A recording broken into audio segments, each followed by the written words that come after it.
Turks and Caicos. 6 days before I touched down, for the first time in decades, a pair of Category 4 hurricanes score a direct hit here. Walking through the devastation, it's easy to assume that the party was blown away like so many rooftops and palm trees. Fear not, dear viewers, because I have a feeling this island is about to blow off some steam in a big way. Listen, the drunker you get, the better looking I become. My name is Aaron Faulls. I'm a diver, a divulger, an indulger, and I'm going into the drink.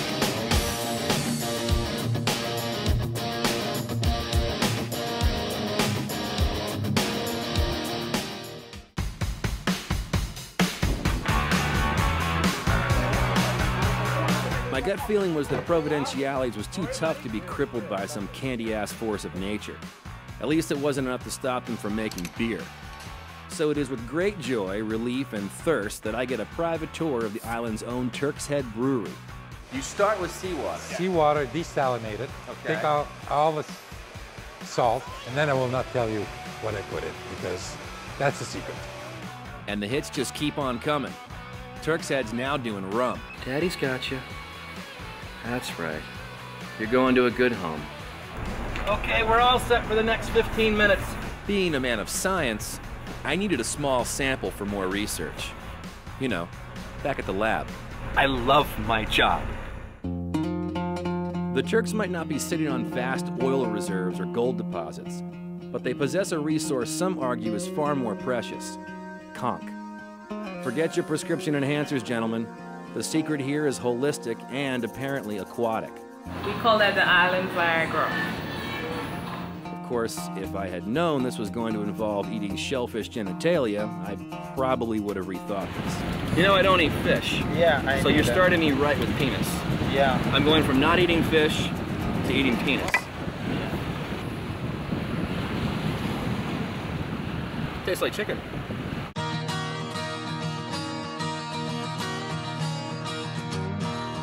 Oh, and by the way, if you're ever invited to a casino to gamble by one of its owners, don't turn them down. That hand hurt my feelings.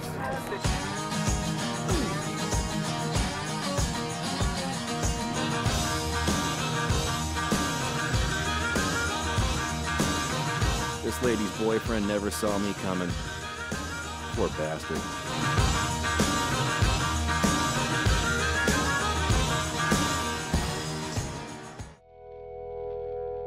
Maximizing my time at sea meant seeking out someone on the ground who'd be willing to let me in on their secret. Okay, Chris, we'll pull forward and we'll let the port side bow off first.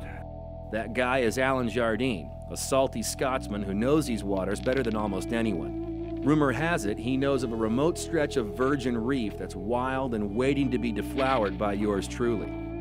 Fortunately, I've been eating conch. Well, you need it, but there's miles, 4, 5, 6 miles between Grace Bay and Northwest Point with no moorings. What's it like? You know, we'd have to go explore and see. There's always the chance that you were the first people to go down there and take a look. Yeah? That's exactly what I want to do. I want to go to some of those sites where I feel like I'm looking at things that nobody else has looked at first. Jardine couldn't have been more on the money. As pristine as these reefs were, I almost felt guilty, like I was privy to some insider trading. But what I was doing wasn't rocket science. If anything, it was more like gambling. Just a simple case of nothing ventured, nothing gained.